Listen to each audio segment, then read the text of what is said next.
Classes of companies under this act. अभी companies है ना बहुत सारी तरीके से क्लासिफाई होती है। कौन से बेसिस पे? लायबिलिटी के बेसिस पे होती है, मेंबर्स के बेसिस पे होती है, फिर उसके जो पर्पस है उसके बेसिस पे। देखो दिखाता हूँ, मेंबर्स मेंबर्स के बेसिस पे होती है। फिर ये किधर गए, देखो, on the basis of control, कौन चला रहा है, कौन संभाल रहा है, कौन से नेचर का कंपनी है, वैसा एक रहेगा। देखो इसमें on the basis of access to capital. और फिर दूसरा कौन सा है? Other companies. अदर कंपनीज बहुत अलग है। अलग अलग चीज आएगी। मतलब तुमको समझा कंपनी कौन से टाइप की होती है? देखो चार्ट बनाता हूँ, चार्ट इधर दिखाता हूँ तुमको। क्लास कौन से होंगे, कौन से टाइप की कंपनी होगी? On the basis of members, liability, control, access to capital and others. अभी पहले अपन ये लायबिलिटी वाला समझेंगे, on the basis of liability. On the basis of liability में कितनी आती है? 3 कंपनी आती है, ठीक है। लिमिटेड, फिर अरे सॉरी, इसमें 2 आती है, अनलिमिटेड, लिमिटेड और अनलिमिटेड। अभी इसमें दो, इसमें और 2 है, बाय गारंटी और बाय शेयर्स। समझे? क्लास कितने? Members, liability, control, access to capital और अदर्स। और लायबिलिटी में कौन सा आता है? Limited, unlimited. और लिमिटेड में 2 पार्ट्स है, बाय गारंटी और by shares. Let me see if I am missing something और नॉट। मोस्टली तो नहीं। यस, हाँ, यही इतनी है। Limited by guarantee, limited by shares and unlimited company. Okay, so चलो, we'll get into on the basis of liability the company limited by shares। ये sir सुना सुना लग रहा है। वो फीचर वाला पॉइंट था ना जिसमें लिमिटेड लायबिलिटी वाला पॉइंट था, उसमें लिखा था कि लिमिटेड लायबिलिटी में तो मेंबर्स का लायबिलिटी उतना ही रहेगा जितना उसका अनपेड शेयर्स का अमाउंट है, या अनपेड शेयर्स जिससे उसके पास है, और जितना पैसा नहीं भरा उतना ही रहेगा। हाँ बेटा वही है, इसमें खाली थोड़ा एक्स्ट्रा इन्फॉर्मेशन दिया है। Therefore, companies act, companies act section 2 sub section 22, मैंने क्या बोला था? सेक्शन 2 में सब, सेक्शन 2 में सब डेफिनेशन है। तो as per section 2 sub section 22 of companies act, उसमें किसका डेफिनेशन आता है? कंपनी लिमिटेड बाय शेयर्स का। वो क्या बोलता है? when the liability of the member of a company is limited by its memorandum of association। Memorandum में लिखा है कि तुम्हारा लायबिलिटी इतना ही लिमिटेड रहेगा to the amount of unpaid share capital, share held by them if any. वो भी देखो, इफ एनी, ये छोटी छोटी बातें ध्यान रखना। अगर कोई अनपेड अनपेड शेयर कैपिटल रह गया है तुम्हारा, जिस जो शेयर्स तुम ओन करते हो, तो ही तुम्हारा लायबिलिटी है, वरना नहीं है। अगर तुमने तुम्हारा पैसा दे दिया, अगर तुमने तुम्हारा पैसा दे दिया ना, तो तुम्हारा कोई लायबिलिटी नहीं है। तुम्हारा शेयर्स फुल्ली पेड अप है ना, तो तुम्हारी कोई लायबिलिटी नहीं है। Therefore it is known as a company limited by shares.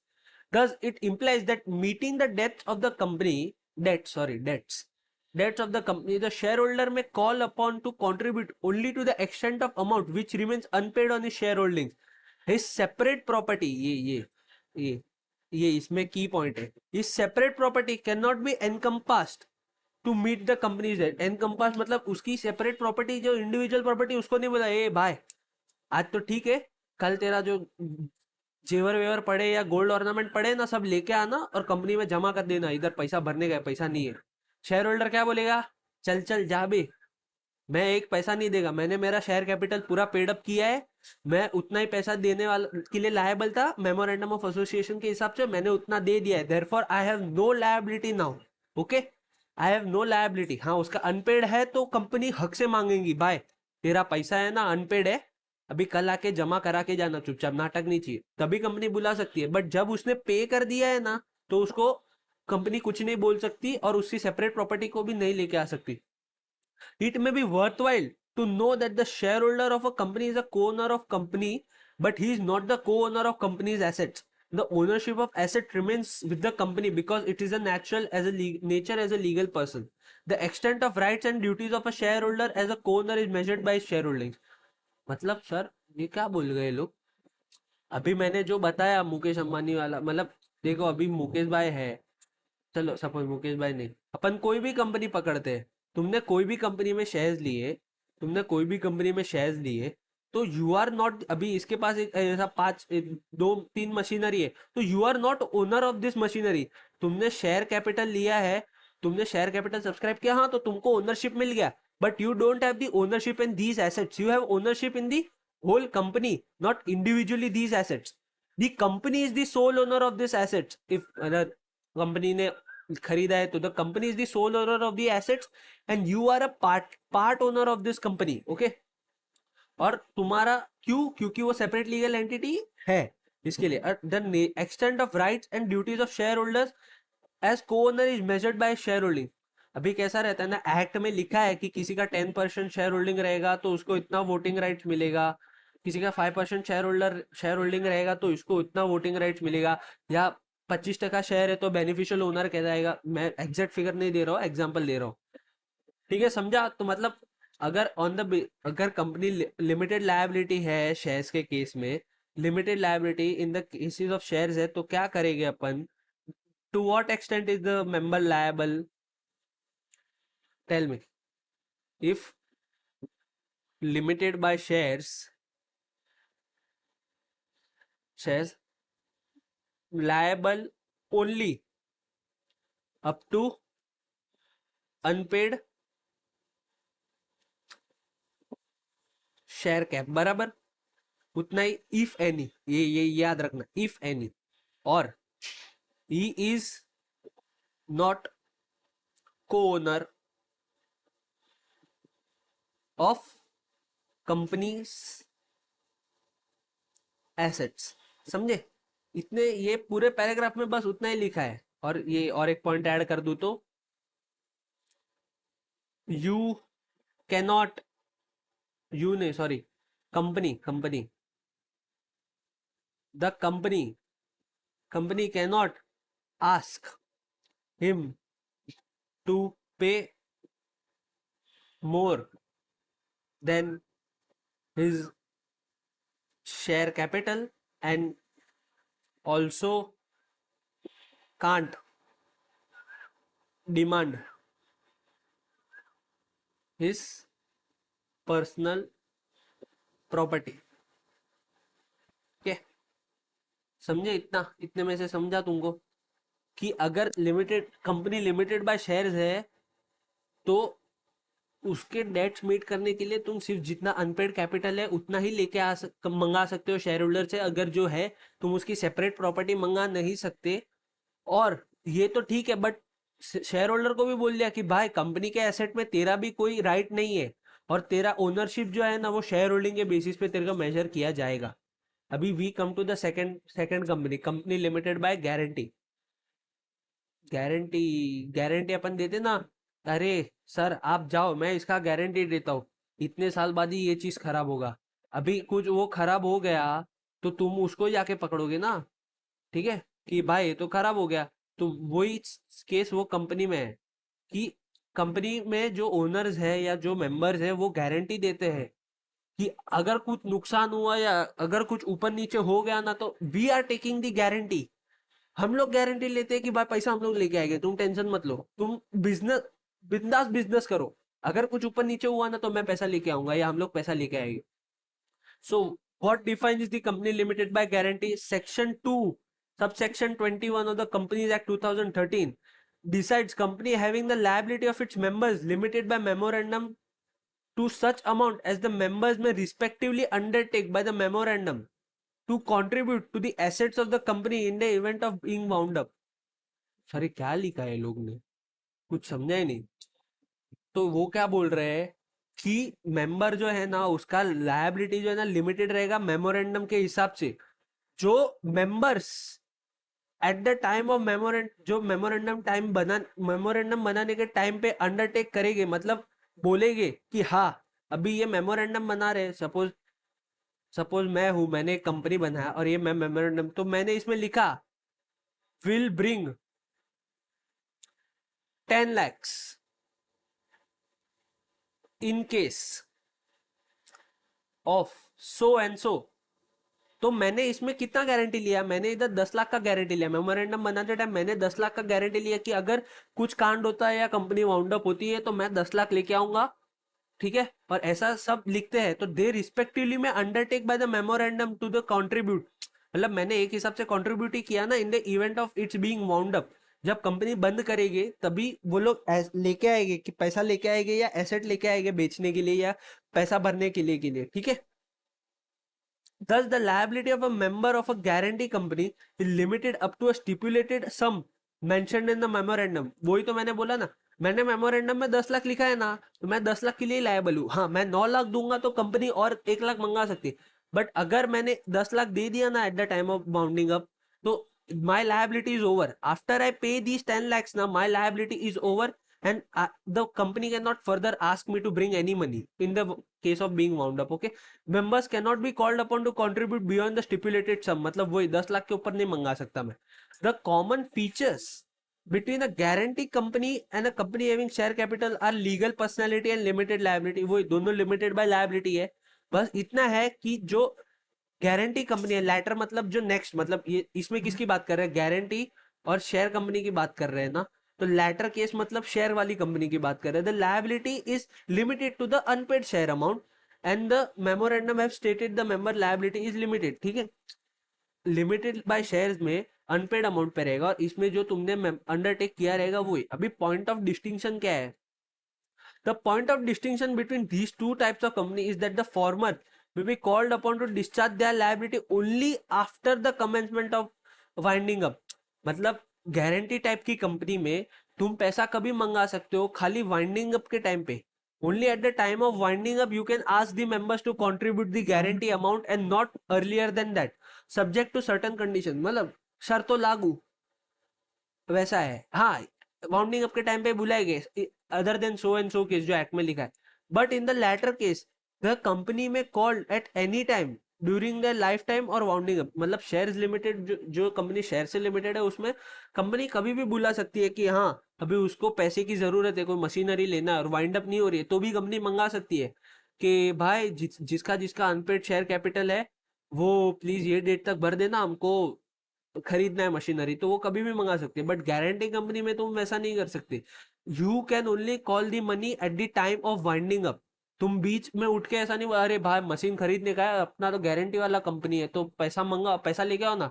Member क्या बोलेंगे, भाई no, we are not liable to give any money to you right now, we are only liable when the process of winding up starts, and only then we will provide you money, and that only to a stipulated amount। Therefore, from the clear distinction of the guarantee company, that it does not reach its initial working fund from its members। अभी share capital में कैसा है, तुम company बनाओगे तब भी share capital लोगे ना, वैसा समझे, तो वो तुम्हारा कैपिटल हो गया। बट गारंटी कंपनी में कैसा है, कोई इनिशियली कोई इन्वेस्टमेंट नहीं होगा, तुमको लोन लेना पड़ेगा या वैसा कुछ करना पड़ेगा, और फिर वाइंडिंग अप के टाइम पे पैसा मिलेगा। और शेयर वाली कंपनी में तुमको पैसे मिल जाते हैं। दस सच कंपनी में only be useful where no working funds are needed, और where this funds can be held from other sources like endowment, fees, charge, donation. ये किस में होता है, क्लब्स, एनजीओ, चैरिटेबल इंस्टीट्यूशन, वो सब में होता है ये। फीस, चार्जेस, डोनेशन वो सब में ज्यादा लगता है ना। अभी इसमें भी एक केस स्टडी है, किसका, नरेंद्र कुमार अग्रवाल वर्सेस सरोज मल्लू। तो इसमें देखो, the supreme court has said that in the company where the members provide guarantee instead of buying shares, the company has the right to refuse the members request to transfer their ownership।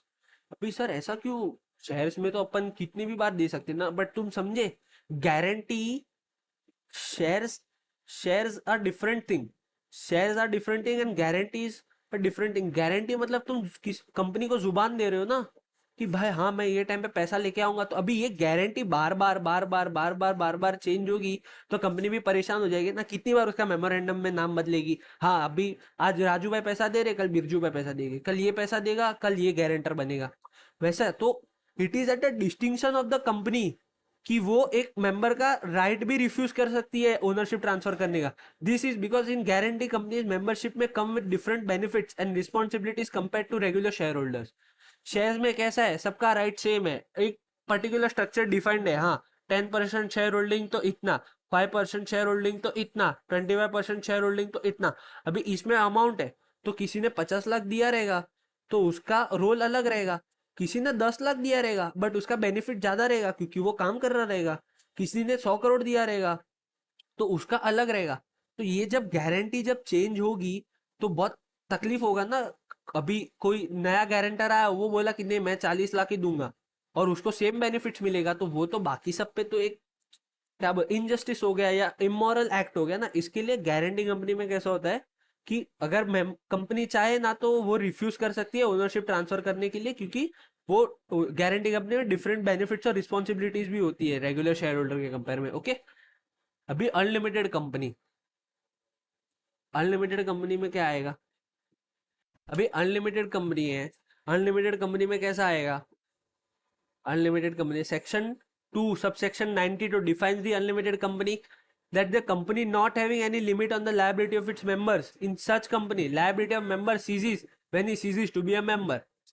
मतलब जब company चाहे ना पैसा मंगा मतलब मैं example दे रहा हूँ, these are not the definite wordings. Okay, company को जरूरत है मेंबर से पैसा मंगाएगी, भाई पैसा ले गया, ठीक है, हाँ पैसा ले गया, पैसा। अभी ये कंटाल ने इसके क्या बोला, मेरे को मेंबर रहना ही नहीं है, ये क्या रोज रोज हर हर हफ्ते पैसा मंगाते रहते, किधर उड़ाते पैसा। और इसने क्या किया, मेंबरशिप कैंसिल कर दिया। तो अभी जब इसने मेंबरशिप कैंसिल कर दिया ना, ये जब इसने मेंबरशिप कैंसिल कर दिया ना, तो फिर उसका कोई लायबिलिटी नहीं है। फिर कंपनी उठ के नहीं मांग, अरे भाई तू कल मेंबर था मेरा, अभी मेरे को आके पैसा दे, वो क्या बोलेगा, I cease to be a member, I cease to be liable. Cease मतलब खत्म, टू खत्म होना वैसा। तो when I cease to be a member I am not, I cease to be liable, only I am only liable when I am a member of the company and not after that. Okay, the liability of the each member, देखो इधर book के wording से जाएगा, the liability of the each member extends to the whole amount of the company that. मतलब हर एक आदमी पे पूरे जिम्मेदारी है। अभी कंपनी ने 10 करोड़ का लोन लिया ना, तो एक सोलली एक सोल मेंबर भी रिस्पॉन्सिबल है। अगर कल उठ के किसी ने 10 करोड़ ये मांग दिया ना, तो एक सोल मेंबर भी रिस्पॉन्सिबल है कि वो उसको 10 करोड़ देना पड़ेगा। बट ट्विस्ट किधर है, he will be entitled to claim the contribution from other members. अभी कल उठ के किसी ने इससे मांग लिया, अभी सपोज ये कंपनी है, इसमें 10 करोड़ का लोन है और ये उसका एक मेंबर है, सपोज वी से एक राहुल करके। अभी राहुल को चलते चलते किसी ने पूछ लिया कि भाई तेरा 10 करोड़ का लोन है, मेरे को दे, मेरे को पैसे का अर्जेंट जरूरत है। राहुल बोलेगा मेरे पास पैसा नहीं, बोलता है मेरे को नहीं पता, तेरा अनलिमिटेड कंपनी है, मेरे को मेरा पैसा दे। अभी बाकी सब जो मेंबर्स थे ना, तो राहुल क्या करेगा, ये बाकी सब मेंबर्स के पास जाएगा, बोलेगा भाइयों भाइयों मेरे को पैसा दो, मैं 2 करोड़, मैं 2.5 करोड़ निकाल रहा हूँ, तुम भी 2.5 करोड़ निकालो, तुम भी 2.5 करोड़ निकालो, तुम भी 2.5 करोड़ निकालो, वैसा। मतलब he is solely liable for the whole debts of the company, but he is also entitled to call these three upon for contribution। मतलब खुद तो फंसेगा, दूसरे को भी फंसाने के लिए लायबल है वो, वैसा अनलिमिटेड कंपनी में वैसा है। वो खुद तो पैसा खुद तो फंसेगा ही, बाकी 4 जन को भी लेकर डूबेगा कि हाँ मैं पैसा भर रहा हूं ना, तू भी भर पैसा, चल ऐसा, ठीक है। In such case, company has a share capital.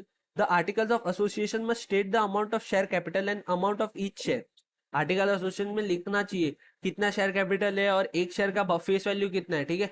So as long as the company is a going concern, the liability of the on the shares is only limited, ठीक है। और only company can enforce it on that. मतलब क्या है, अगर company चल रही है ना, अगर ये कंपनी चल रही है, गोइंग कंसर्न मतलब कंपनी ठीक ठाक चल रही है, बंद नहीं होने वाली, और इसमें शेयर कैपिटल है ना, अभी सपोज इसमें 20 करोड़ का शेयर कैपिटल है, तो ये 20 करोड़ में से अगर 2 करोड़ अनपेड है ना, तो कंपनी खाली ये 2 करोड़ ही मंगा सकती है मेंबर्स के पास, मेंबर्स के लिए ये सिर्फ ये 2 करोड़ के लिए लायबल है। The creditors can institute proceedings for winding up for the company for their claims. The official liquidator may call the members for their contribution towards liability and debts of the company, which can be unlimited. मतलब ये क्या बोल रहे हैं, जब तक share capital है या जब तक कंपनी चल रही है तब तक तो ये शेयर कैपिटल के लिए लायबल है, अनपेड 2 करोड़ शेयर कैपिटल लेना उसके लिए लायबल है। पर जब वाइंडिंग अप होगा, इन the case of winding up the official liquidator, ये नाम याद रखना, ये सब वर्ड से मार्क्स मिलते हैं। ऑफिशियल लिक्विडेटर मतलब लिक्विडेटर होता है, कंपनी ऐसे ही बंद नहीं होती है, एक ऑफिशियल लिक्विडेटर अपॉइंट होता है। क्रेडिटर्स क्या करेगा, क्रेडिटर्स को अभी ये 10 करोड़ उसको नहीं मिल रहा है, तो वो क्या करेगा, कोर्ट में जाएगा, बोले सर सर मेरा पैसा नहीं दे रहा है, कंपनी बंद करवाओ, कंपनी लिक्विडेट कराओ, पर मेरे को मेरा पैसा दो। तो कोर्ट ने अगर देखा कि सब आर्ग्यूमेंट्स वैलिड है, तो बोले हाँ भाई कंपनी बंद करो, इनका पैसा दो, तुमसे धंधा नहीं हो रहा है, इनका पैसा देके सब रफा दफा करो, कंपनी बंद करो, तुम भी जाओ, ठीक है। तो वो बंद करेंगे तभी क्या आएगा, ऑफिशियल लिक्विडेटर आएगा, तो जितना कंपनी के पास एसेट है, कैश है, उससे भर देगा। फिर अगर जरूरत पड़ी, अभी 10 करोड़ में से एसेट कितना निकला, अभी ये 10 करोड़ में से एसेट खाली 5 करोड़ ही निकला, ठीक है। तो 5 करोड़ तो उसको एसेट बेच के दे दिया। अभी ये जो 5 करोड़ बचा है ना, तो वो ये चारों को लाना पड़ेगा, राहुल और ये चारों को लाना पड़ेगा कि हाँ भाई 5 करोड़, ऑफिशियल लिक्विडेटर क्या बोलेगा, हाँ चलो भाई चारों पैसा लेके आओ, तुम्हारा टाइम आ गया है, शेयर्स तो ठीक है, तुमको वो तो पैसा नहीं मिलेगा, और ये 5 करोड़ तुम लोग लेके आओ तुम्हारे रेशियो में, ठीक है। वैसा 1.25 crore, I should get 1.25 crore from everyone, okay, वैसा है। तो देखो इसका समरी है, no limit on liability of members, ceases when liability ceases when he ceases to be member, unlimited not till the company is wound up, members can be called to contribute only in the event of winding up, मतलब unlimited in the case of winding up ही होगा, जब तक company चल रहा है तब तक लिमिटेड है to the shares. Liability of each member extends to the amount of debts of liabilities of the company, but he can claim contribution from other members. ये चार्ट पढ़ लोगे ना तो भी तुम लोग का हो जाएगा, ठीक है। ये चार्ट इतना पढ़ लिया ना, तो और तुम लोग ने समझ लिया ना, तो भी इतना हो जाएगा, इतना कुछ खास नहीं है इसमें। तो hello guys, welcome.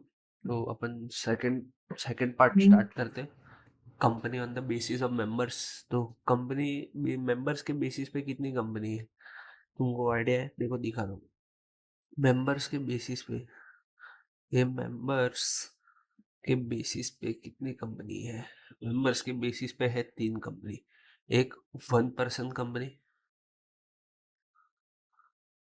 1 person company, अभी इसके तो नाम से ही पता लग जाता है कि इसमें कितने मेंबर्स रहेंगे, 1, एक ही मेंबर रहेगा। फिर दूसरी है प्राइवेट कंपनी, और उसके अंदर एक सब पार्ट है, उसका नाम है स्मॉल कंपनी। स्मॉल कंपनी भी प्राइवेट कंपनी में आती है, बट वो खाली उसके लिए थोड़े रूल्स एंड रेगुलेशंस अलग है, थोड़ा एग्जेम्पशन है, इसके लिए उसको थोड़ा अलग गिनते हैं अपन, वरना वो है प्राइवेट कंपनी। और दूसरी लास्ट, अपनी सबकी जानी पहचानी मानने वाली पब्लिक कंपनी, द PSUs, ठीक है, पब्लिक सेक्टर अंडरटेकिंग वाली companies. Okay, so let's start with the OPC, company on the basis of members, and the first one is OPC, 1 person company. It is introduced a new class of companies, 2013 act में आया। कभी आया 2013, याद रखना, MCQ के लिए आ सकता है, MCQ नहीं है तुम लोग। जैसे 2013 में आया, new class of companies can be incorporated by a single person, okay. यही उसका स्पेशलिटी है, सबसे बड़ा मेजर बेनिफिट पॉइंट इसका यही है कि इसको एक सिंगल पर्सन भी बना सकता है, कोई ज़्यादा जरूरी नहीं है। And let's get to the book definition of it। कौन सा? As per section 2 sub 62 of what Companies Act 2013 defines 1 person company as a company only which 1 person is a member।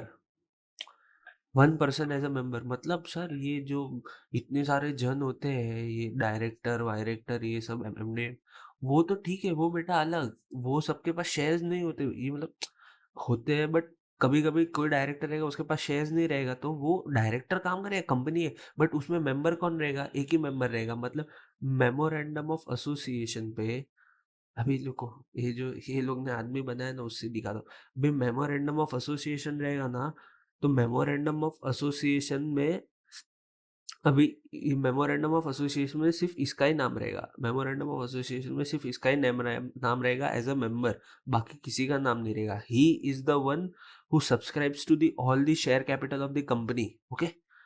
ही ये अकेला खुद सब्सक्राइब करेगा पूरे शेयर कैपिटल को, और ये एक ही मेंबर बनेगा, ठीक है। I hope you get it. अभी 1 पर्सन कंपनी क्यों इंट्रोड्यूस किया, सब आपके मन में भी सवाल होगा ना कि ये क्या है, एक इंसान से थोड़ी कंपनी चलता है, तो इंट्रोड्यूस क्यों किया? It has been introduce to encourage entrepreneurship and corporatisation of business. मतलब सर, एंटरप्रेन्योरशिप, अभी देखो सोल प्रोप्राइटर बिजनेस रहता है ना, अभी आप नीचे उतरोगे किधर गली मोहल्ले में, तो देखना वो किराने का दुकान रहेगा, ठीक है, पान भट्टी रहेगा, तो वो सब छोटे छोटे बिजनेस वाले प्रोप्राइटर है। अभी ये पान वाले को सपोज बड़ा धंधा करना है, उसको पान का क्या बोलते हैं, कोई बड़ा शॉप खोलना है, उसको पान का म्यूजियम खोलना है, या पान का बहुत बड़ा शॉप खोलना है, उसको पान एग्जीबिशन के लिए रखने हैं, तो वो उसको फिर थोड़ा कैपिटल चाहिए रहेगा, उसको चाहिए, और लोग उसके पास बहुत आते हैं। ये पान वाला है, इसके पास लोग बहुत आते हैं, तो अभी इसको बड़ा बिजनेस करना है, इसके पास पैसा है नहीं, तो किसी ने उसको क्या बोला कि तू कंपनी बना लेना। तो ये पान वाले ने क्या बोला कि भाई मेरे को किसी और को शेयर कैपिटल नहीं देना है, मेरे को मेरा बिजनेस खुद के पास ही रखना है, मेरे को मेरा बिजनेस खुद के पास ही रखना है, I don't want to dilute my ownership. अभी सीधी बात है ना, इतने साल से मेहनत करके कस्टमर बेस बनाया, सब बनाया, इतना एक्सपीरियंस लिया, अभी कंपनी बनाएगा तो और 4-5 जन लाके उसका ओनरशिप डाइल्यूट कर देगा खाली पैसे के लिए, नहीं ना। तो उसके लिए गवर्नमेंट ने क्या किया, ओपीसी ओपीसी कंपनी इंट्रोड्यूस किया, 1 पर्सन कंपनी, जिसमें ये पान वाला सिर्फ अकेला मेंबर रहेगा, बाकी सब उसके अंदर काम करेंगे। तो ये फिर लोगों से प्राइवेट प्लेसमेंट भी ले सकता है, पैसा भी ले सकता है, और बड़े काम भी कर सकता है। ये ईज ऑफ बिजनेस हो गया ना, आप समझो, अभी ease of business, ease of doing business हो गया, वैसा है। बिज मतलब बिजनेस की, अभी ये छोटे धंधे से ये बड़ा धंधा कर सकता है, और ये फ्रीली कर सकता है और इजीली कर सकता है, वैसा और कुछ नहीं है। Okay, the once OPC differs from sole propriety, वो पान वाला छोटा गंदा धंधा करता था, उसको क्या बोलते थे, प्रोप्राइटरी कंसर्न, मतलब single person in an aspect, OPC is a separate legal entity with a limited liability. वही, अभी ये ओपीसी में, अभी पान वाले के उधर कुछ मारा मारी हुआ, उसका कुछ नुकसान हुआ, उसने किसी का पैसा खा लिया, तो ये पान वाले को पैसा देना पड़ेगा ना किसी को। अगर इसका ये चल न किराने वाले का इसने पैसा खा लिया, तो ये पान वाले को उसको पैसा देना पड़ेगा। बट अगर ये कंपनी बन गई, अभी ये अभी इसने ये पान वर्ल्ड कंपनी बना दी, पान वर्ल्ड कंपनी बना दी, तो ये कॉर्पोरेट वेल आ गया ना बीच में, सेपरेट लीगल एंटिटी हो गया ना। तो अभी ये इसने किराने वाले से मगजमारी किया, तो वो पान वाले को नहीं बोलेगा ना, वो बोलेगा भाई तू जाके कंपनी से मांग, ठीक है। अभी पान वर्ल्ड कंपनी बना दी, ये पान वाला है, तो अभी क्या बोलेगा ये, इसका कॉर्पोरेट वेल है, तो अभी क्या बोलेगा कि तू भाई कंपनी कंपनी से जाके पैसा मांग, मेरे पास मत आना, ठीक है। वैसा ही है कि now the company is liable for the it's act ना, द पान वाला इज नॉट लायबल, वैसे समझे। Whereas in case of sole property, the liability of the owner is not restricted and it extends to the owner entire asset constituting it of official and personal। ठीक है, मतलब वो है कि अगर ये पान वाले ने गड़बड़ किया होता, पान वाले ने गड़बड़ किया होता तो उसका सब जाता था। बट अभी जब कंपनी गड़बड़ करेगी तो पान वाले का लायबिलिटी क्या है, लिमिटेड रहेगा, और कंपनी के पास जितना पैसा है वो उतना उसको दे देगी, और बाकी का भूल जाने का, ऐसा है। The procedure requirements of an OPC are simplified through exemptions provided under the act in comparison to other companies। हाँ, ये तो सही बात है, इंटर में जाओगे तो तुमको ओपीसी थोड़ा डेप्थ में आएगा, बट एज फॉर नो इतना समझ लो कि तुमको इनकॉर्पोरेशन करने टाइम में ना बहुत सारे फॉर्म्स भरने पड़ते हैं, बहुत सारी डिटेल्स डालनी पड़ती है, मेमोरेंडम डालो, आर्टिकल डालो, इसका सब्सक्राइबर का नेम एड्रेस ये वो डालो, उसका डॉक्यूमेंटेशन प्रूफ डालो, तो वो सब थोड़ी थोड़ी चीजों में ना इसको बहुत एग्जाम्पशंस दिए हुए कि making an OPC is lot better, lot easier, I would say lot easier than making a private और पब्लिक लिमिटेड कंपनी। एंड क्योंकि एक ही जन मेंबर है तो उसको मगजमारी चाहिए भी नहीं ना, वैसा है। अभी according to section 3 subsection 1 sub clause C, समझे, 3 subsection 1 clause C of the companies act 2013, ये सेक्शन 3 उसका सबसेक्शन 1 और उसके अंदर क्लॉज सी, ठीक है। ये याद मत रखना, मैं खाली तुमको एक इंटरप्रिटेशन बता रहा हूँ कि कैसे पढ़ते हैं उसको। सेक्शन 3 सबसेक्शन 1 का clause C of the companies act, OPC is a private limited company, हाँ ये याद रखना। ओपीसी कभी पब्लिक लिमिटेड कंपनी नहीं बनेगी, क्यों, क्योंकि पब्लिक लिमिटेड में तुमको चाहिए 7 मेंबर, और इसमें कितने मेंबर है, एक, तो ये बाय डिफॉल्ट प्राइवेट कंपनी होगी। अगर तुमको चेंज भी करना है ना तो नहीं हो पाएगा, ठीक है। वो अपन आगे पढ़ेंगे, उसके रूल्स एंड रेगुलेशंस है, मतलब उसके डूज एंड डोंट्स है, वैसे with the minimum paid up share capital as may be prescribed and having 1 member, वो 1 मेंबर बोला ना, प्रिस्क्राइब्ड शेयर कैपिटल मतलब वो लिखा रहता है, प्रिस्क्राइब्ड मतलब वो एक्ट में लिखा रहता है, हर चीज हर स्टेट हर उसके लिए डिफरेंट रहता है, तो वो ये लोग इधर स्पेसिफाई नहीं करते। अभी सिग्निफिकेंट पॉइंट्स क्या है, only 1 person as a member, ये तो बोला, minimum paid up share capital no limit, ठीक है। अभी ये देखो ऊपर प्रिस्क्राइब्ड बोला और इधर क्या बोल दिया, minimum paid up share capital no limit, जितना जितना कम रहेगा चलेगा। इधर प्रिस्क्राइब्ड इसके लिए लिखते हो लोग कि हाँ जो स्टेट के हिसाब से रहेगा। अभी मोस्टली सब ओपीसी के केस में minimum paid up share capital है, मतलब कोई लिमिट नहीं है जितना तुम ला सको। द मेमोरेंडम ऑफ ओपीसी, अभी कंपनी है तो मेमोरेंडम और आर्टिकल तो बनेगा ही ना। तो memorandum of OPC shall indicate the name of the other person who shall in the event of subscribers death. अभी सब्सक्राइबर कौन, अपने केस में कौन था, ये सब्सक्राइबर था ना, ये आदमी जो बैग लेके खड़ा है वो सब्सक्राइबर था। तो वो लोग सेक्शन में क्या बोल रहे हैं, मतलब पॉइंट, उसमें पॉइंट में क्या लिखा है कि the memorandum shall indicate a name of other person, मतलब ये भाई के अलावा और कोई आदमी होगा, ये इंसान के अलावा है ना और कोई आदमी रहेगा, उस इसका नाम, अभी सपोज इसका नाम अपन ले लेते हैं राज, और उसको इसका व्रज, ठीक है। तो अभी राज का नाम, तो राज सब्सक्राइबर है मेमोरेंडम का, तो राज के साथ साथ मेमोरेंडम में व्रज का भी नाम जाएगा। क्यों? Yet that event in the event of subscriber death or his incapacity to contract become the member of the company। मतलब सर, अभी कॉन्ट्रैक्ट एक्ट में पढ़ा रहेगा तो मालूम रहेगा कि राज अगर मर गया ना, या इंसॉल्वेंट हो गया, या इंसॉल्वेंट नहीं सॉरी इनकैपेसिटेटेड हो गया, मतलब पागल हो गया, बीमार हो गया, मर गया, या उसकी कैपेसिटी नहीं है कॉन्ट्रैक्ट करने की मेंटली, तो वो केस में इसको हटा के अपन इसको मेंबर बना देंगे, मतलब ये मेंबर बन जाएगा, फिर वो इसको हट जाएगा, ये मेंबर के पोस्ट से हट के व्रज व्रज मेंबर बन जाएगा कंपनी का, वैसा समझे। I hope this is clear. The memorandum shall indicate the name of the other person. Other person कौन? Vraj. Who shall in the event of subscriber's death, that subscriber कौन? राज, और is incapacity to contract become the member of the company। मतलब अगर राज मर गया तो member कौन बन जाएगा? व्रज। मतलब ये क्या हुआ? नॉमिनी हुआ। ये क्या हुआ? नॉमिनी हुआ, ठीक है। इसको नॉमिनी बोलते, ऑफिशियली भी नॉमिनी बोलते और इनऑफिशियली भी उसको नॉमिनी बोलते। The other person whose name is given, मतलब व्रज का नाम, nominee in the memorandum shall give his prior written consent in the prescribed form। अभी ये क्या बोलते हैं कि अरे ऐसे भी किसी को भी नॉमिनी नहीं बना सकते, तुमको बकायदा फॉर्म भरवाना पड़ेगा। ये रहा फॉर्म। प्रिस्क्राइब फॉर्म क्या है? प्रिस्क्राइब फॉर्म है फॉर्म INC3, ठीक है। ये लोग ने हटा दिया है नाम, तुम लोग के टाइम पे, तुम लोग के सिलेबस से, बट हम लोग के टाइम पे था INC3 है, इसमें तुमको इसका रिटर्न कंसेंट लिखना पड़ेगा, समझे। अभी इसमें देखो नेम ऑफ द ओपीसी, फिर ये कंसेंट, हियर आई व्रज, वैसे hereby give my consent to become the member of ABC OPC limited in the event of Raj, समझे।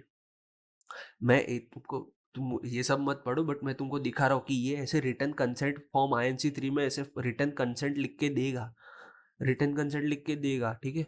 तो and the same shall be filed with the register of companies eight the time of incorporation along with E memorandum and E articles.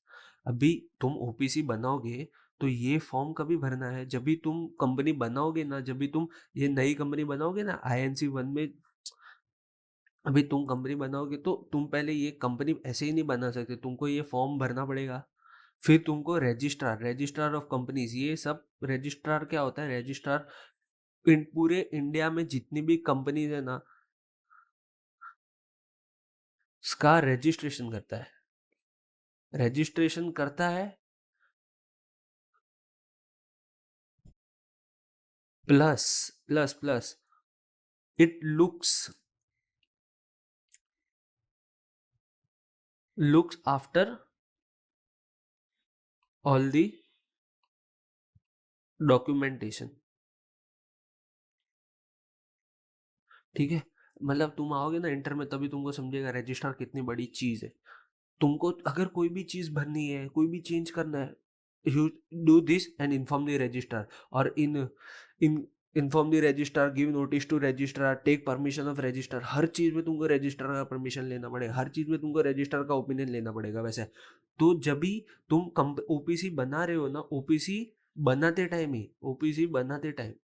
Time ही तुमको व्रज का, मतलब ये व्रज का जो nominee है उसका प्रायर रिटर्न कंसेंट लेके फॉर्म INC3 में, तुम याद मत रखना उसका नाम, रजिस्ट्रार के साथ फाइल करोगे eight the time of incorporation.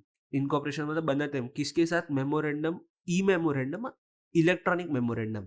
दो चीज होती है, एक तुम फिजिकल कॉपी बनाते हो, एक तुम सॉफ्ट कॉपी बनाते हो। तो soft copy of memorandum and soft copy of articles, soft copy of article sorry, तुमको फाइल करना है उसके साथ, ठीक है। Such other person may be given the right to withdraw his consent. अभी ये ट्विस्ट है, देखो, अगर व्रज को लगा कि भाई राज अच्छा आदमी नहीं है, तो वो कभी भी चाहे ना तो उसका कंसेंट विड्रॉ कर सकता है। वो फॉर्म भरेगा और फिर वो बोले हाँ भाई आज से मैं मेंबर, आज से मैं इसका नॉमिनी नहीं हूँ, तू किसी और को देख ले, I am withdrawing my consent. मतलब सिंपल, देखो मैं तुमको इधर सिंपली बताऊँ तो क्या हो जाएगा, फिर इधर इसका नाम हट जाएगा, ठीक है। ये बोलेगा आई am not the nominee now, तुम आप किसी और को देख लीजिए, कृपा करके मुझे छोड़िए, वैसा। The member of OPC may at time change any such name of person other than person by giving notice to the company and the company shall intimate it to register। मतलब तुम समझे नहीं। अभी अभी इधर व्रज लिखा था ना, ठीक है, तो अभी राज ने क्या किया, राज ने ये ना व्रज का नाम हटा दिया, वैसा।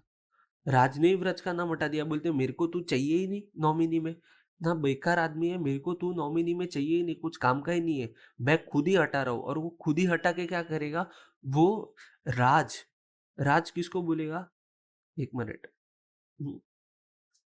राज किसको बोलेगा, राज बोलेगा कंपनी को, मतलब एबीसी ओपीसी को, एबीसी ओपीसी कंपनी को, ठीक है। और एबीसी ओपीसी किसको बोलेगी, रजिस्ट्रार को, समझे तुम। ये the other person whose name is given in the memorandum, अच्छा नहीं ये तो हो गया। The member of OPC Raj may at time change the name of such other person Vraj by giving notice to company, by giving notice किसको, company, and the company shall intimate it to registrar, okay, company में shall intimate it to registrar, and any such change in the name of the person shall not be deemed as alteration to the memorandum।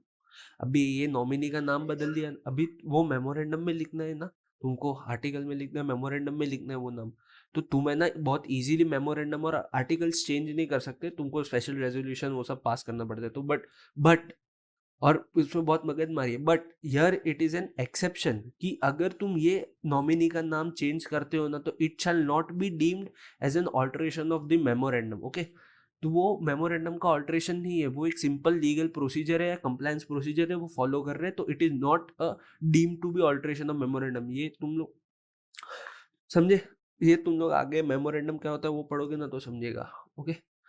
अभी ये देखो, ये point सबसे important है। ये point जो है ना, तुम्हारे जो एग्जाम में क्वेश्चन आएगा ना, तो ये पॉइंट पे ज्यादा केस स्टडी बनेगा कि ये ऊपर वाले पॉइंट सब है ना, तुमको ऊपर वाले पॉइंट्स तुमको देंगे तो वो तुमको रट्टा मार के फिर वो लिखने बोलेंगे, तो ये पॉइंट जो है ना उस पे तुमको केस स्टडी बनेगा।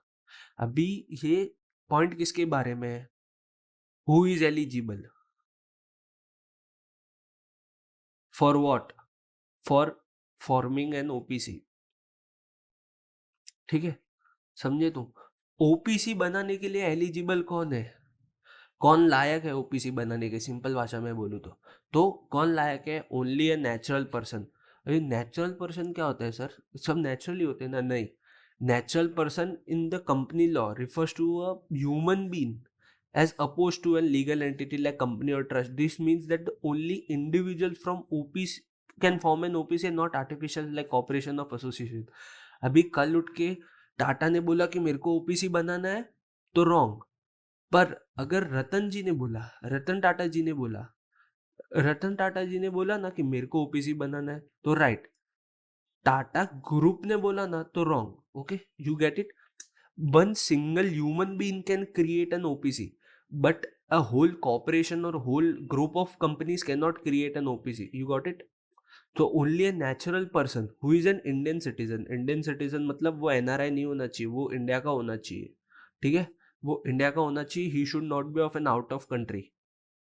The individual must be an Indian citizen। This excludes foreign nationals, non-resident Indians and entities incorporated outside India forming an OPC in India। समझे, तो ये एनआरआई भी नहीं, फॉरेन नेशनल मतलब कोई कनाडा से बंदा है तो वो भी नहीं, एनआरआई मतलब जो इंडिया का था बाहर रहने चला गया तो वो भी नहीं, और एंटिटी जो आउटसाइड इंडिया है ना, वो भी इनकॉपरेट नहीं कर सकती। पहली बात तो वो नेचुरल पर्सन ही नहीं, तो वो कर ही नहीं सकती, तो भी ये लोग ने स्पेसिफाई कर दिया वेदर रेसिडेंट इन इंडिया और नॉट। अभी इंडिया में रहा है कि नहीं रहा है उससे फर्क नहीं पड़ता, वो इंडिया में रहता है नहीं रहता है उससे फर्क नहीं पड़ता। इंडियन सिटीजन के लिए क्वालिफाइड होना चाहिए और नेचुरल पर्सन होना चाहिए। तुम इसके डेफिनेशन में ज्यादा मत जाओ, ये तुमको कंफ्यूज कर देगा। तो तुमको एग्जाम में दिया रहेगा कि इंडियन सिटीजन है कि नहीं, वेदर रेसिडेंट इन इंडिया, वो टाइम पे इंडिया में रह रहा है कि नहीं, और अदरवाइज मतलब या किधर और रह रहा है स्टेड। अभी लफड़ा किधर है, इधर है स्टेड इन इंडिया, समझे, has stayed in India for a period of not less then 120 days। मतलब अगर इंडियन सिटीजन है, नेचुरल पर्सन है, रेसिडेंट इन इंडिया है या नहीं है उससे फर्क नहीं पड़ता, बट उसको इंडिया में कितने दिन रहना है, उसको इंडिया में less, has stayed not less than, not less than मतलब का मतलब क्या होता है, not less than is equal to more than, simple. ये तुम लोग वर्डिंग्स में कंफ्यूज नहीं होना, बट तुमको एग्जाम में क्या लिखना है, नॉट लेस देन, बट इसका तुमको इंटरप्रेट कैसे करना है, मोर देन, मतलब मोर देन 120 डेज, समझे, मोर देन 120 डेज रहना चाहिए in the preceding, in the during the immediately preceding financial year. Immediately preceding financial year मतलब अभी देखो, तुमको फाइनेंशियल ईयर तो मालूम है ना, मैं टाइमलाइन दिखाता हूँ। अभी ये कौन सा साल चल रहा है, 2024 चल रहा है, ये 2024 है, ये 2025 आएगा, ये मार्च आएगा, ये अप्रैल आएगा, ये 24 का अप्रैल है। एक मिनट उल्टा हो गया, वापस कंफ्यूज हो जाओगे। ये अप्रैल, अप्रैल से चालू हुआ 2024 से, ये मार्च 2025 में खत्म होएगा फाइनेंशियल ईयर। इसके पहले कौन सा था, हाँ, तो अपना अप्रैल, अप्रैल 2023 से चालू होता था, ये एक ईयर, ये दूसरा ईयर, ठीक है। अभी अपन ये साल में कंपनी बना रहे हैं, सपोज इधर ये साल में कंपनी बना रहे, तो इमीडिएटली प्रीसीडिंग फाइनेंशियल ईयर कौन सा है इसका, ये इमीडिएटली प्रीसीडिंग फाइनेंशियल ईयर, मतलब इमीडिएटली प्रीसीडिंग मतलब उसके तुरंत पीछे वाला, प्रीसीडिंग मतलब पीछे वाला, तो उसके तुरंत तुरंत पीछे वाला कौन सा है, ये अप्रैल, अप्रैल 23 वाला ना, 23-24। तो ये ईयर में उसको कितने, इसको कितने दिन रहना है, 120 दिन से ज्यादा, मोर देन 120 डेज, समझे, मोर देन 120 डेज इंडिया में इंडिया में स्टे करना है उसको, समझे। मोर ये अप्रैल 2024-25 में बना रहे हैं ना, तो उसके इमीडिएटली प्रीसीडिंग फाइनेंशियल ईयर में, मतलब अप्रैल टू मतलब 23-24 में वो इंडिया में 120 दिन से ज्यादा रहना चाहिए वैसे, ठीक है। और अगर वो 22-23 में रहा है, अगर वो 22-23 में रहा है तो उससे फर्क नहीं पड़ता, अपन को किसे फर्क पड़ता है, अपन को किसे फर्क पड़ता है, वो 23-24 में रहना चाहिए, समझे, वो 23-24 में रहना चाहिए। तो नेचुरल पर्सन होना चाहिए, वो नेचुरल पर्सन होना चाहिए, इंडियन सिटीजन होना चाहिए, रेसिडेंट इन इंडिया और अदरवाइज होना चाहिए। बट ये मेन कंडीशन है, वो 120 दिन से ज्यादा मतलब not less then 120 days during the immediately preceding financial year has stayed in India. आपके लास्ट मतलब इमीडिएटली पीछे वाले फाइनेंशियल ईयर में 120 दिन से ज्यादा रहना चाहिए, तो ही वो इनकॉपरेट कर पाएगा ओपीसी, या तो नॉमिनी बन पाएगा of the for the sole member of OPC. मतलब दोनों के लिए है यार, अगर तुमको ओपीसी बनाना भी है या उस तुमको नॉमिनी भी बनना है ना, तो भी तुमको ये सब कंडीशन फुलफिल करनी होगी, ठीक है। इसका समरी दिखाओ, इसका समरी लिखे, इसका समरी लिखे तो कैसा होएगा, नेचुरल पर्सन, फिर इंडियन सिटीजन,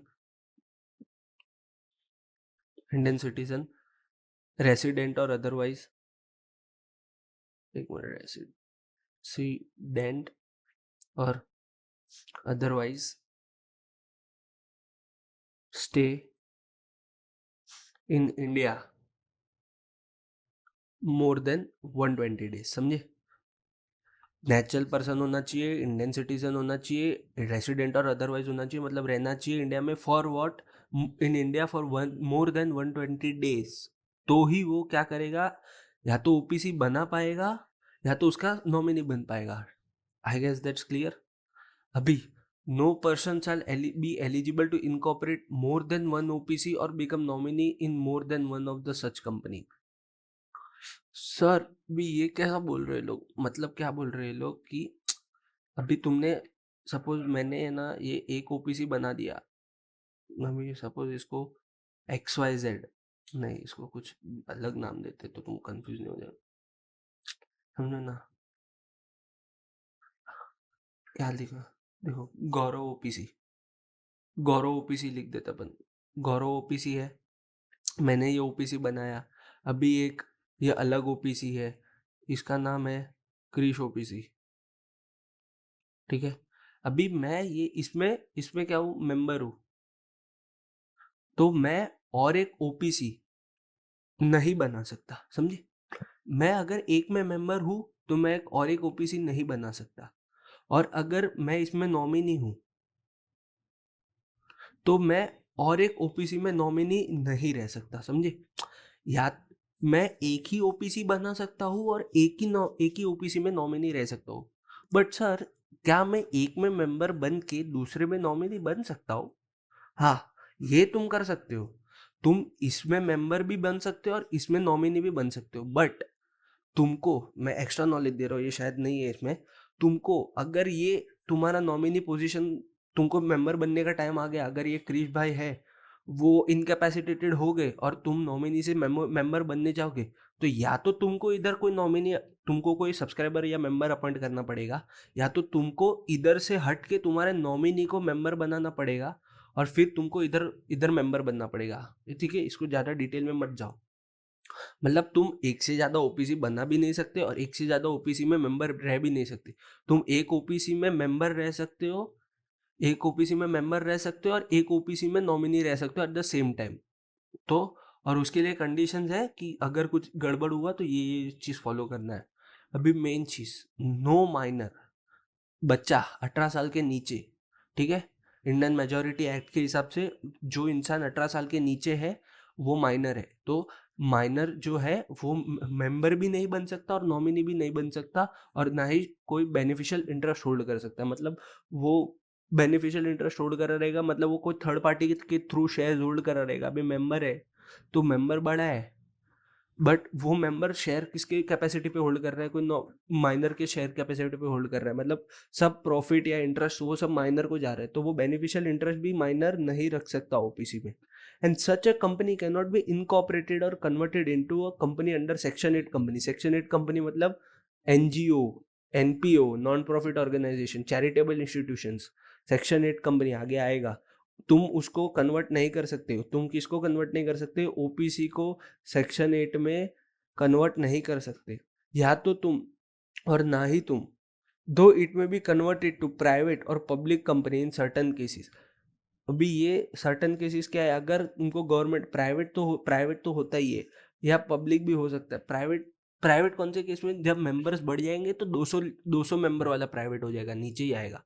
और ये कौन बोलेगा तुमको जब कन्वर्ट करना है, ये तुमको गवर्नमेंट बोल देगी या अपीलेट बोल देगा, ट्रिब्यूनल बोल देगा। जो लॉ का जो हेड होते हैं ना कंपनीज के, एनसीएलटी, नेशनल कंपनी लॉ ट्रिब्यूलेट, वो तुमको बोल लिया कि भाई नहीं, तुम ओपीसी डिसॉल्व करो और पब्लिक कंपनी बनाओ, तो तुमको पब्लिक कंपनी बनाना पड़ेगा। And such a company can not carry out NBFC investment activities, non banking financial investment activities including investment in securities of any other body corporate. मतलब समझे, OPC में तुम कोई नॉन बैंकिंग फाइनेंशियल इन्वेस्टमेंट नहीं कर सकते।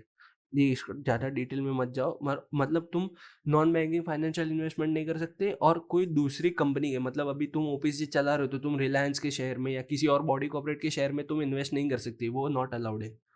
तुमको ये समझा अपन, इतना इतना समझा अपन। देखो रिवाइज करते हो वापिस, एक ही पर्सन मेंबर रहेगा, minimum paid up no limit है, इंडिकेट नाम होना चाहिए फॉर्म पे, मेमोरेंडम पे मेंबर के साथ साथ नॉमिनी का नाम होना चाहिए।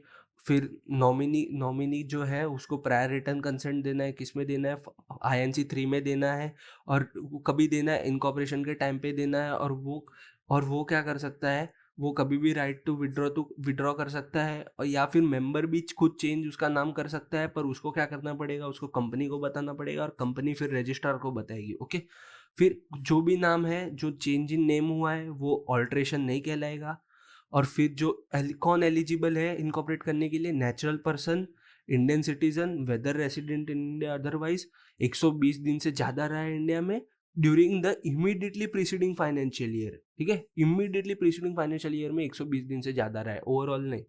फिर और क्या है, एक एक इंसान एक ही ओपीसी बना सकता है और एक ही में नॉमिनी रह सकता है, मतलब एक टाइम पे एक में मेंबर और एक में नॉमिनी रह सकता है, दो में मेंबर नहीं रह सकता और दो में नॉमिनी नहीं रह सकता, सिंपल। कोई माइनर नॉमिनी नहीं बनेगा या मेंबर नहीं बनेगा, बेनिफिशियल इंटरेस्ट होल्ड नहीं करेगा।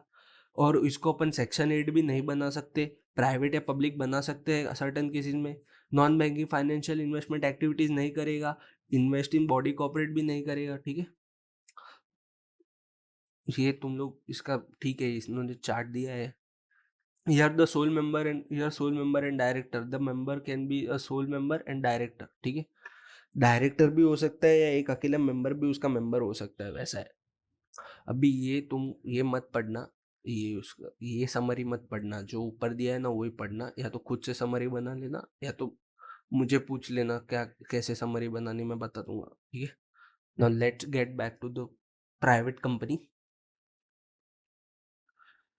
अभी आ जाते हैं अपन सेकेंड टाइप की कंपनी में, private company, the second best company. पहली तो पब्लिक ही है उस पे, पर उसमें बहुत मगजमारी भी बहुत है ना यार, उसके बेनिफिट है उतनी मगजमारी भी बहुत है। वेयर इज द डेफिनेशन और where is the private company mention, क्या है प्राइवेट कंपनी किसमें बोला है, section 2 subsection 68, section 2 subsection 68 of what, companies act 2013। The private company means a company having a minimum paid up share capital as may be prescribed, मतलब जितना बोला रहेगा, and which by its articles, मतलब क्या है कि जो आर्टिकल में लिखा होना चाहिए। प्राइवेट कंपनी कभी कहलाएगी, एक मिनट सॉरी, प्राइवेट कंपनी कभी कहलाएगी जब भी आर्टिकल, ये आर्टिकल ऑफ एसोसिएशन है ना, article AOA article of association में क्या लिखा रहेगा कि it restricts the right to transfer it shares. ये चीज सबसे सबसे जो बेस्ट फीचर है या उसका जो सबसे मेन फीचर है, restricts the right to transfer it shares except in the case of one person company limits its members to 200, समझे। मतलब क्या है, इधर तुम share share transfer not allowed, member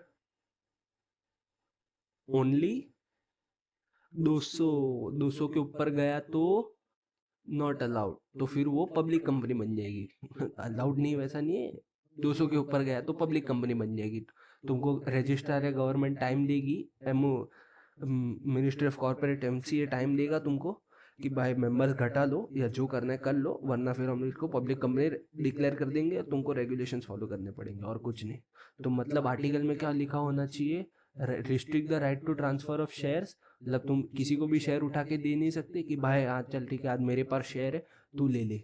ये तुम फ्रीली शेयर उसको ट्रेड नहीं कर सकते स्टॉक मार्केट पे या किधर भी, these are not tradable shares, transfer तुम किसी को भी नहीं कर सकते, there is a very lengthy process in that.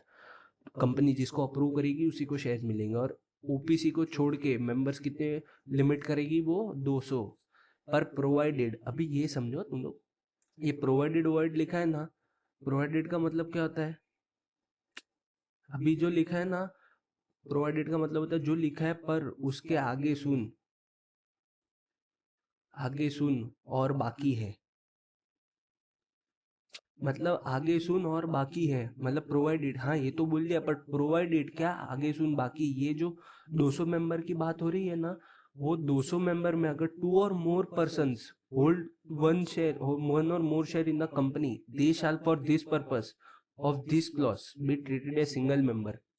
अभी सपोज मेरे मॉम डैड है मेरे मॉम डैड है, वो मेरी कंपनी में वो जॉइंट शेयर होल्डर है, मतलब वो दोनों एक साथ शेयर होल्ड करते हैं, तुम एक साथ दो जन एक साथ शेयर ले सकते हैं, ठीक है, दो जन एक साथ, तो वो दोनों जॉइंट शेयर होल्डर है, तो वो मैं मेरी 200 की लिमिट में ना मैं उनको एज अ वन मेंबर ही गिनूंगा। अगर मेरे मेंबर्स 199 हो गए हैं ना, तो अगर ये दोनों दो जॉइंट शेयर होल्डर्स है ना नए आए, तो I will treat them as one and not as to.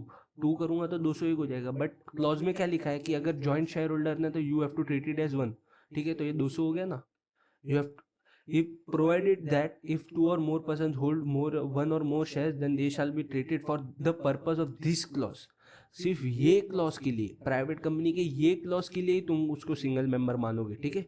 बाकी सब में तुमको उनको अलग से ही देना है जो बाकी प्रोविजन है, but for only for the purpose of this clause they shall be treated as single member, for only counting the members of the company they shall be treated as one single member and not for any other purpose. इसका मतलब समझो। अभी provided further that मतलब अबे और बाकी है, और आगे सुन।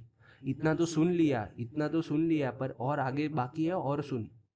वैसा a person who are in the employment of the company and person having been formal in the employment of the company were members of the company while that in the employment and have continued to be the members of the employment cease shall not be included in the members। Sir ये क्या confusing, क्या क्या मतलब कुछ भी ये लोग क्या बोल रहे हैं।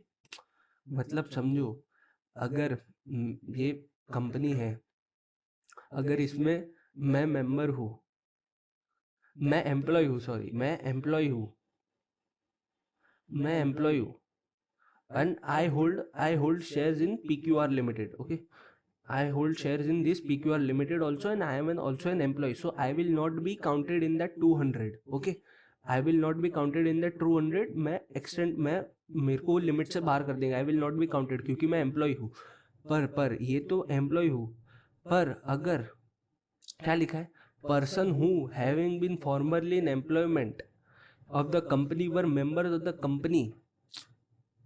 अभी मैं जब एम्प्लॉय था ना, तभी मेरे पास शेयर्स थे, और अभी मैं निकल गया, ठीक है, निकल गया तो मेरा एम्प्लॉयमेंट सीज हो गया, निकल गया पर मैं एम्प्लॉयमेंट सीज हो गया, ठीक है। बट जब भी मैं एम्प्लॉय था तभी मेरे पास शेयर्स थे, और मैं निकला तभी भी मेरे पास शेयर्स है, तभी भी मेरे पास शेयर्स है। तो ठीक, तो वही तो बोल रहे हैं कि person having been formerly in employment of the company, मतलब मैं एम्प्लॉय जब पहले था तभी मैं कंपनी का अगर मेंबर था, एक मिनट, दिस इज ऑल, तुमको दिखेगा नहीं फिर, अरे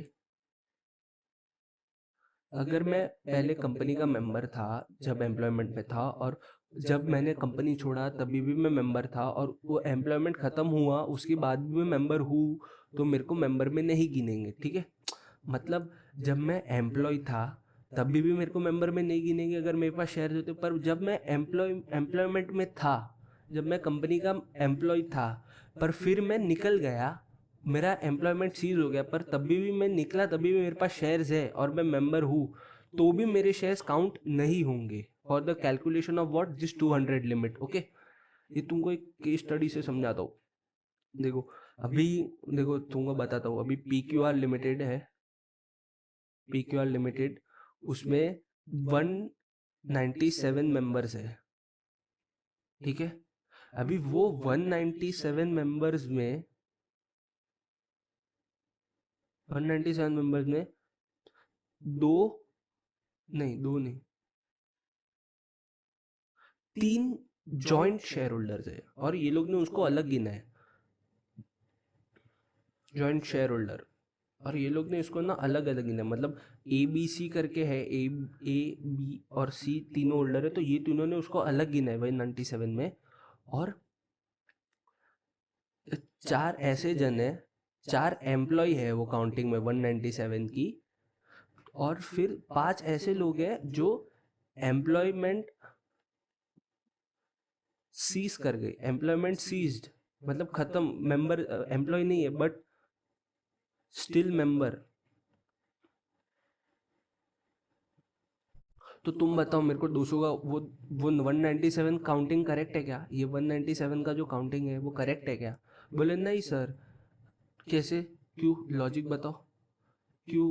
क्योंकि अगर ये 197 में आपने ही बोला कि प्रोविजन में जॉइंट होल्डर को अपन एक एक ही इंसान मानेंगे, तो ये 197 में तो तीनों जॉइंट होल्डर को ये लोग ने अलग अलग लिया है, ठीक है।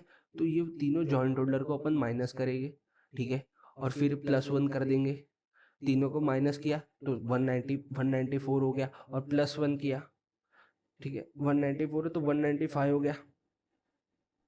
समझ रहा है ना तुमको। 195 हो गया। अभी 4 एम्प्लॉय ने उसको गिने, तो 4 एम्प्लॉय गिनेगे क्या? नहीं, तो वापस 191 हो गया। और 5 ऐसे एम्प्लॉय जो पहले एम्प्लॉय थे, जो पहले एम्प्लॉय थे और जब भी सीज हुआ उसके बाद भी मेंबर है, एम्प्लॉयमेंट में तो मेंबर थे बट खत्म हुआ उसके बाद भी उनके पास शेयर्स और मेंबर है, तो उनको गिनेगे क्या? नहीं। तो इसका टैली कितना आ जाएगा? इसका टैली कितना आ जाएगा? 186 आ जाएगा। आई होप तुमको समझा। 186 मेंबर्स है टोटल, तो 197 का काउंटिंग सही है क्या? नहीं है। समझे? क्यों? क्योंकि 3 शेयर होल्डर को अलग अलग लिया, जबकि कैसे लेना है? As one. 4 एम्प्लॉय को गिन लिया, एम्प्लॉय को गिनना है क्या? नहीं। 4 पुराने एम्प्लॉय को गिन लिया जो मेंबर थे और अभी भी मेंबर है, उनको गिनना है क्या? नहीं। तो तुम्हारे मन में कंफ्यूजन रहेगा, सर अगर उसने बेच दिया एम्प्लॉयमेंट के बाद, उसने शेयर्स बेच दिए तो कैसे करेंगे फिर? एम्प्लॉयमेंट के बाद शेयर्स बेच दिए तो तुम वो मेंबर वैसे भी नहीं गिना रहा था और वैसे भी उसके बाद भी नहीं गिनेगे उसको। बट सर उसने एम्प्लॉयमेंट के बाद शेयर्स मिले तो शेयर्स शेयर्स एम्प्लॉयमेंट के बाद शेयर्स मिले तभी उसको वो काउंटिंग में लेंगे ना, तभी उसको 200 के काउंटिंग में लेंगे। अभी सपोज ये 5 में से एक ने बेच दिए, एक ने बेच भी तो वैसे भी नहीं गिना जा रहा था, ठीक है। बट फिर उसने बेचे और फिर जब भी नए जब भी ये सीज हो गया ना उसके बाद उसने वापस खरीदा उसने वापस खरीदा, ठीक है। इसने वापस खरीदा तो अभी अभी अभी बेच दिया ना तूने, तो पहले भी नहीं गिने थे, पर तू अभी मेंबर नहीं है मेरा, तू मेरा एम्प्लॉय नहीं है। तो मैं तेरे को और अभी तू मेरा एम्प्लॉय नहीं है पर तेरे पास शेयर्स है, तो मैं तेरे को गिनूंगा। तो कितना हो गया? 187 हो गया ना टोटल। समझे तुम लोग? जब एम्प्लॉयमेंट में है या पहले एम्प्लॉयमेंट में था और मेंबर था कंपनी का वाइल इन द एम्प्लॉयमेंट, और एम्प्लॉयमेंट खत्म हो गया उसके बाद भी मेंबर है, तो वो लोग को नहीं गिनेंगे, ठीक है। और फिर आगे क्या लिखा है, मतलब अभी ये तो एक ही क्लॉज था, ये तो सेकंड क्लॉज का प्रोवाइडेड फर्दर डेट था। अभी थर्ड क्लॉज क्या है? मैं थर्ड कंडीशन क्या है? Prohibits any invitation to public to subscribe share for any securities of the company. तुम शेयर बाजार में जाके नहीं बोल सकते आओ भाई हमारा शेयर सब्सक्राइब कर लो, हम लोग आईपीओ कर रहे हैं। नहीं, प्राइवेट कंपनी कभी आईपीओ नहीं निकाल सकती। Okay. No minimum paid up share capital होना चाहिए, no minimum paid up share capital है। मिनिमम नंबर कितने होने चाहिए? 2। कितने एक्सेप्ट ओपीसी जहाँ एक होता है, 2 होने ही चाहिए। एक इंसान रहेगा तो ओपीसी बन जाएगा, 2 होने चाहिए। और टोटल मेंबर्स कितने होने चाहिए? 200, उससे ज़्यादा नहीं। Excluding what? Present employ cum members and erstwhile employ cum members. मतलब उसके बाद जो एम्प्लॉय मेंबर्स बने, जो सीज एम्प्लॉयमेंट सीज हो गया उसके बाद, ठीक है। फिर right to transfer restricted, right to transfer restrict हो गया। Prohibition on subscription to securities in the market, small company is a private company and OPC can only be formed as a private company. समझे? अभी small company sir क्या होता है?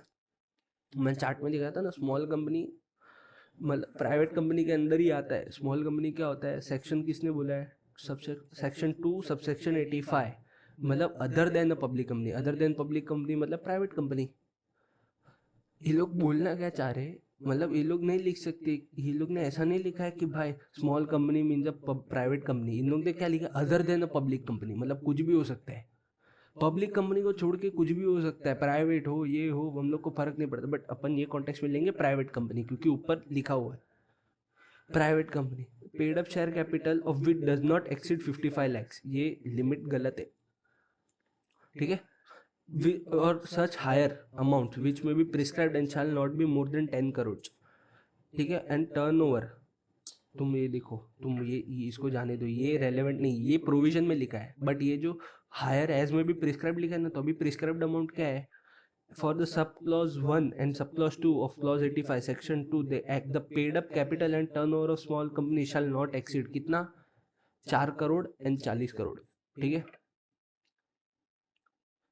Okay, समझे? मतलब तुम लोग समझे नहीं? देखो मैं दिखाता हूँ। ये 40 लाख पहले था, जब भी शुरुआत में एक्ट लेके आए ना तभी ये 50 लाख का था, तभी ये 50 लाख का लिमिट था। पर धीरे धीरे इंडिया का इकोनॉमी बढ़ गया, तो डे बाय डे लोग बहुत पैसा कमाने लगे, फंड्स की नीड ज़्यादा हो गई, तो वो लोग ने ये लिमिट को कर दिया 4 करोड़। तो अभी 50 लाख रेलेवेंट नहीं है तुम्हारे लिए, रेलेवेंट क्या है? 4 करोड़। और सच हायर अमाउंट एज में बी प्रिस्क्राइब्ड इन फ्यूचर। सरकार इसको 4 करोड़ भी, 4 करोड़ से 5 करोड़ भी कर सकती है, 6 करोड़ भी कर सकती है। बट वो लिमिट किधर तक जाएगी? सिर्फ 10 करोड़ तक। 10 करोड़ के ऊपर तुम उसको नहीं जाने दे सकते. Which shall not be more than 10 crore, मतलब द नॉट एक्सीड 50 lakhs और सच हायर अमाउंट, मतलब 4 crore, but it shall not be more than 10 crore. Higher limit क्या है? 10 करोड़. 10 करोड़ के ऊपर अमेंडमेंट ही नहीं हो सकता. हाँ, तुम पहले 50 लाख था, तुमने 4 करोड़ किया, फिर तुम लोग 6 करोड़ करो, हाँ, पर 10 करोड़ पे आके रुक जाना. 10 करोड़ पे आके फुल स्टॉप. 10 करोड़ के ऊपर नहीं जा सकते. ये पहले से प्रोविजन ही वैसा बना है. और टर्नओवर के केस में भी वही है. As per PNL immediately preceding financial year, जो मैंने तुमको बताया ऊपर, कितना नहीं होना चाहिए इसमें देखो, 40 करोड़, 20 करोड़ नहीं, 40 crore. And higher amount as में भी प्रिस्क्राइब्ड अमाउंट क्या है? 40 crore. And which shall not be more than 100 crore. यही 100 करोड़ का अपर लिमिट है, उसके नीचे कुछ भी चलेगा और 100 करोड़ के ऊपर नहीं चलेगा. ऐसा एक्सेप्शंस क्या है? This clause shall not apply to holding company, subsidiary company, section 8 company या body corporate govern by special act. मतलब ये जो स्मॉल कंपनी के प्रोविजंस है या जो ये टर्नओवर और शेयर कैपिटल के प्रोविजंस है, वो किसको नहीं लगेंगे? होल्डिंग या सब्सिडरी को नहीं लगेंगे, शेयर रजिस्टर्ड अंदर सेक्शन 8 कंपनी को नहीं लगेंगे, और बॉडी कॉर्पोरेट स्पेशल एक्ट के अंदर जो गवर्न होती है उसको नहीं लगेंगे. ठीक है, अभी देखो इधर इन लोग ने पूरा क्लैरिफाई किया है. ये लोग लिखते सेक्शन फिर सिग्निफिकेंट पॉइंट देते, बहुत मेसी करते. प्राइवेट कंपनी रहेगी, paid up share capital 50 lakh या टर्नओवर 2 करोड़ से ज़्यादा नहीं होना चाहिए, पर अभी लिमिट क्या है? 4 करोड़ और 40 करोड़. ठीक है, 4 करोड़ या 40 करोड़. और कितना मैक्सिमम लिमिट कितना है? 10 करोड़ और 100 करोड़. और should not B section 8 company, holding company, या कौन सा नहीं होना चाहिए? सेक्शन 8 कंपनी, होल्डिंग कंपनी या गवर्न बाय स्पेशल एक्ट. ठीक है, अभी पब्लिक कंपनी, अभी तुम इसका डेफिनेशन पढ़ोगे ना तो तुमको इतना हंसी आएगा ना, इतना हंसी आएगा ना. देखना क्या है इसका डेफिनेशन, ये ध्यान देना, बहुत मजा आएगा. Public company means a company which is not a private company and has a minimum paid up share capital as prescribed. खत्म, खत्म, डेफिनेशन ही खत्म. इसका डेफिनेशन ही खत्म. पब्लिक कंपनी क्या है? जो कंपनी प्राइवेट कंपनी नहीं है. अभी प्राइवेट कंपनी क्या है अपन ने ऊपर ही देखा, तो पब्लिक कंपनी क्या है? जो प्राइवेट कंपनी नहीं है. ठीक है, और minimum paid up share capital provide पर आगे बात सुन मेरा. सेक्शन क्या बोल रहा है? प्रोवाइडेड, आगे बात सुन मेरा. Company which is a subsidiary of a company not being a private company, मतलब वो कंपनी पब्लिक कंपनी है, shall be deemed to be a public company. मतलब देखो, अभी ये एक पब्लिक कंपनी है. अभी मैं तुमको रियल लाइफ एग्जांपल ही देता हूँ.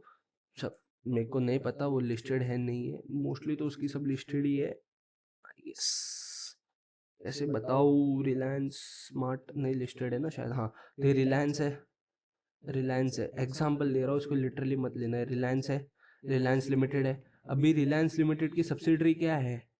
रिलायंस स्मार्ट, स्मार्ट बाजार. ठीक है, स्मार्ट बाजार उसकी सब्सिडरी है. ठीक है, मैं एग्जांपल दे रहा हूँ. स्मार्ट बाजार उसकी सब्सिडरी, ये क्या है? प्राइवेट लिमिटेड है, पर ये क्या है? पब्लिक लिमिटेड है, क्योंकि ये स्टॉक एक्सचेंज पे लिस्टेड है. ठीक है, तो अपन मानेंगे कि ये इसकी सब्सिडरी है ना, तो this is also a public company. Even though it is private in nature, it is still a public company. It will be viewed as a public company. Its operations can be as a private company. इसका article में तो लिखा है, इसका article of association में, memorandum of association में smart बाजार के लिखा ही रहेगा कि प्राइवेट कंपनी है, शेयर रिस्ट्रिक्ट कर रहे ये वो. ठीक है, 200 मेंबर ही है, ये नहीं कर सकता वो नहीं. बट जब अपन ओवरऑल देखेंगे ना, तो what is this? It is a public company. ठीक है, it shall for the purpose of this act even when such subsidiary continues to be private in its articles. वही बोला ना कि आर्टिकल में भले लिखा है कि शेयर ट्रांसफर ये नहीं कर रहे, वो नहीं कर रहे, बट एक्ट उसको कैसे देखेगा? As a public company. ठीक है, तो इसका सिग्निफिकेंट पॉइंट क्या है? It is not a private company. मतलब articles do not have a restricting clause. Restricting clause मतलब क्या था इसमें? तुम शेयर्स फ्रीली ट्रांसफरेबल नहीं कर सकते. इसमें ट्रांसफर कर सकते हो क्या? ट्रांसफर कर सकते हो, हाँ. ठीक है, देखो मैं इधर से तुमको दिखाता हूँ. ट्रांसफर कर सकते हो, हाँ. मिनिमम मेंबर फिर कितना था? रिस्ट्रिक्ट, हाँ, कर सकते हो. और मिनिमम मेंबर्स कितने होने चाहिए इसके? 7, 2 नहीं 7. और मैक्सिमम लिमिट कोई नहीं, जितने मर्जी लेने लो. ठीक है, शेयर मार्केट पे वही तो है, स्टॉक एक्सचेंज पे जितने मर्जी ट्रेड करना है करो, इतना कैपिटल है, इतना प्राइस है, इतने में जितने ट्रेड कर सकते हो करो, ठीक है। Subsidiary of a public is a deemed to be a public company, वही। And according to section 3 subsection 1 clause a company may be formed for any lawful purpose by 7 or more person and where the company is formed to be a public company। मतलब वो क्या बोल रहे हैं कि lawful purpose है, lawful purpose है 7 और मोर पर्सन ने बनाई तो वो क्या हो गई, वो पब्लिक कंपनी। समझे तुम, अगर लॉफुल पर्पस के लिए 7 से ज़्यादा लोगों ने बनाए तो वो पब्लिक कंपनी हो गई, ये मीनिंग है। वो ऊपर था वो डेफिनेशन था कि it is not a private company, और ये क्या है उसका मीनिंग है कि कोई लॉफुल पर्पस के लिए तुमने बनाया, 7 से ज़्यादा लोगों ने बनाया तो वो पब्लिक कंपनी बन गई। वैसा मतलब तुम शेयर्स इसके फ्रीली ट्रांसफरेबल कर सकते हो, मिनिमम मेंबर 7 है, मैक्सिमम में इसको मोर, इधर मिनिमम मेंबर्स का क्राइटेरिया कवर हो गया, मोर का कवर हो गया, अनलिमिटेड। लॉफुल पर्पस के लिए वो तो होना ही है, तो हो गया ना, सब कंडीशंस पूरा हो गया ना। अभी तो समझा तुमको, प्राइवेट पब्लिक कंपनी क्या है, which is not a private company and which is form for lawful purpose by 7 और more person and where the company is form to be a public company, ठीक है।